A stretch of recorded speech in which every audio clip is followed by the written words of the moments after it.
अड्डे नहीं देंगे। Army chief general Qamar Javed Bajwa का वाज़ेह पैगाम। पार्लिमानी कमेटी बराए कौमी सलामती के इजलास के बाद सहाफ़ी के पूछने पर पहले सिपहसालार ने कहा, ये सवाल आप हुकूमत से पूछें। फिर मुख्तसरन कहा, अमरीका को अड्डे नहीं देंगे। इजलास में DGISI की सियासी क़यादत को ब्रीफिंग। कहा, पाकिस्तान की सरजमीन अफगानिस्तान के तनाज़े में इस्तेमाल नहीं हो रही। उम्मीद है अफगानिस्तान की सरजमीन भी पाकिस्तान के खिलाफ इस्तेमाल नहीं होगी। हमने अमन के लिए मुखलिसाना, मुस्बत और जिम्मेदाराना किरदार अदा किया। अवाम की नुमाइंदा हुकूमत का खैर मकदम करेंगे।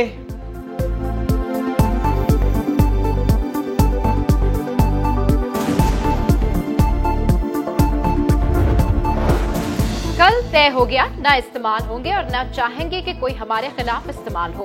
वफाकी वजीर शिबली फराज कहते हैं, पार्लिमानी कमेटी के इजलास में तमाम सवालात के जवाब आर्मी चीफ और DGISI ने तफसील से दिए। चीफ ऑफ आर्मी स्टाफ थे या DGI थे, उन्होंने किसी सवाल को ना तो इग्नोर किया, ना उसको वो किया, उसका कोई शॉर्ट्स था। उन्हें पूरे तफसीलन, बिकॉज ये 7 घंटे की थी, हम बैठे रहे 3 बजे से लेकर और रात 11 बजे तक, तो बड़ी तफसील से जवाब दिया। कौमी सलामती कमेटी के इजलास में शुरका ने इत्तेफाक किया कि अफगानिस्तान में फरीक नहीं बनना और सबको मुज़ाकरात की मेज़ पर लाना है।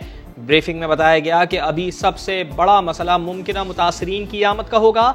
एक सियासी रहनुमा ने कहा, मुतासरीन की आमद पर इनकार नहीं किया जाएगा, लेकिन दुनिया को बताया जाए कि जिम्मेदारी उन पर भी है। बात होती है, प्राइम मिनिस्टर आ जाए तो मुल्क की बात हो रही हो और ऐसी पॉलिसीज की बात हो तो आना चाहिए। किसी ने किसी को किताब नहीं मारी, कोई गाली नहीं निकाली। स्पीकर साहब भी आराम से बैठे हुए हैं, हाउस रूल के मुताबिक चल रहा है। वजीर आजम कौमी सलामती कमेटी के इजलास में क्यों नहीं आए? साबिक वजीर आजम शाहिद खाकान अब्बासी की तनकीद। बोले, पुरसुकून माहौल था, वजीर आजम आ जाते तो अच्छा था। प्रोग्राम नदीम मलिक लाइव में मुसद्दिक मलिक ने तंज किया। कहा, अपोजिशन वाले पसंद नहीं तो असेंबली में पर्दे का इंतजाम किया जा सकता था। आपके साथ बैठना पसंद नहीं होगा? कोई बात नहीं जी, दरम्यान में कोई पर्दा लगा लें, कोई किसी कोने में जा बैठे, मगर उस डिस्कशन में शिरकत तो करें। अफगानिस्तान से अमरीकी फौज की रवानगी जारी। प्रोसेस इसी हफ्ते मुकम्मल होगा। काबुल के बगराम एयरबेस से अमरीकी फौज और नेटो फोर्सेस का इनखला मुकम्मल हो गया। इस्लामोफोबिया के खिलाफ पाकिस्तान की कोशिशें रंग लाने लगी। अक़वाम मुत्तहिदा जनरल असम्बली का इस्लामोफोबिया की बुनियाद पर उभरते दहशतगर्दी के खतरात से निपटने का मुतालबा। दहशतगर्दी के खिलाफ नजरसानी शुदा आलमी हिकमत अमली की मुतफ़िका मंजूरी। ग़िज़ाई किल्लत, नस्ली तासुब, इस्लामोफोबिया के खतरात से निपटने के लिए इक़दामात का कह दिया। इसराइल ने फिर गजा पर बम गिरा दिए, एक इमारत तबाह कर दी। कोई जानी और माली नुकसान अभी रिपोर्ट नहीं हुआ। इसराइल की नई इंतहा पसंद हुकूमत ने हमलों का सिलसिला दोबारा शुरू किया। अब तक गजा पर 3 हमले किए जा चुके हैं। साबिक सदर आसिफ अली जरदारी की तबीयत नासाज, कराची के निजी अस्पताल में दाखिल हो गए। बिलावल भुट्टो जरदारी इस्लामाबाद से और बख्तावर भुट्टो शौहर के हमरा दुबई से कराची पहुंच गए। मुल्क भर में कोरोना के 1270 केसेस रिपोर्ट। मुस्बत केसेस की शरह 2.7% हो गई। एक दिन में 24 मरीज जान से गए। मुस्तकबिल में कोरोना से महफूज रहना है तो मजीद वैक्सीन लगवाना होगी। आलमी इदारा बराए सेहत ने नया चैलेंज खड़ा कर दिया, हर साल वैक्सीन के बूस्टर्स लगाए जाएंगे।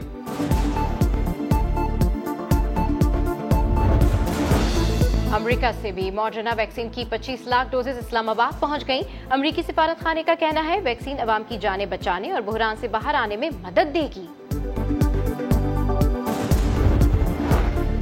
यूरो कप फुटबॉल मैचेस देखने वाले सैकड़ों अफराद कोरोना से मुतासिर। आलमी इदारा बराए सेहत के मुताबिक यूरोप में एक हफ्ते के दौरान कोरोना केसेस की शरह 10% बढ़ गई।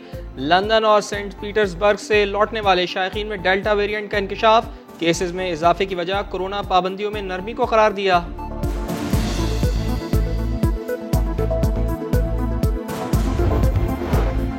सिंध हुकूमत ने आबादगारों के लिए रखी गई 2 अरब की सब्सिडी ओमनी ग्रुप को दे दी। अपोजिशन लीडर हलीम आदिल शेख के इल्जामात। कहा, सिंध हुकूमत ने राशन के नाम पर शनाख्ती कार्ड जमा किए, इन शनाख्ती कार्ड पर ट्रैक्टर पंजाब में बिकवा दिए। रोशन सिंध प्रोग्राम के नाम पर सिंध में अंधेरा कर दिया। हलीम आदिल शेख का असेंबली में 4 पाई ले जाने पर इजहार शर्मिंदगी।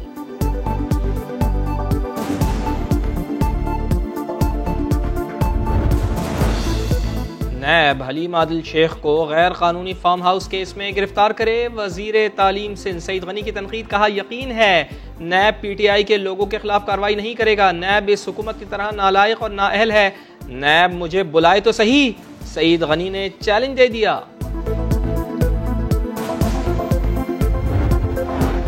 अवाम करप्शन का खात्मा और बदउनवान अनासिर का कड़ा एहतसाब चाहते हैं। वज़ीर आला पंजाब कहते हैं करप्ट अनासिर ने मुल्क कौम को नाकाबिले तलाफी नुकसान पहुंचाया। PTI की करप्शन के खिलाफ जद्दोजहद नतीजा खेज साबित हो रही है। वज़ीर आज़म इमरान खान के दौर में करप्शन का सवाल ही पैदा नहीं होता।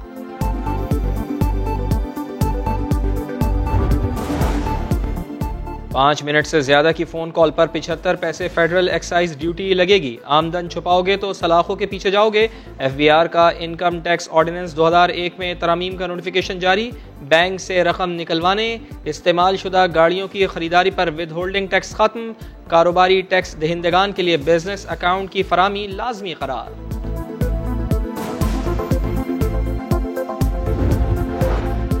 कल तक LNG की 70% फरहमी बहाल हो जाएगी। वजीर तवानाई हम्माद हसन ने ट्वीट पर इत्तला दे दी।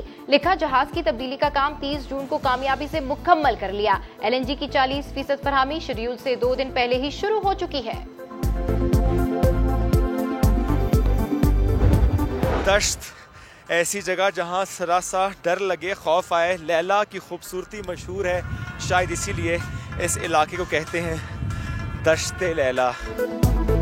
और बाट गोई और दश्ते लैला, दीर के 10,000 फुट से जायद बुलंद मुकामात, चारों तरफ बर्फपोश पहाड़, जहां की खूबसूरती बेमिसाल। हसीन वादियों की सैर में नया दिन के एंकर मोहम्मद शुएब की कराची से बाइक पर आए जोड़े से खुशगवार गुफ्तगू।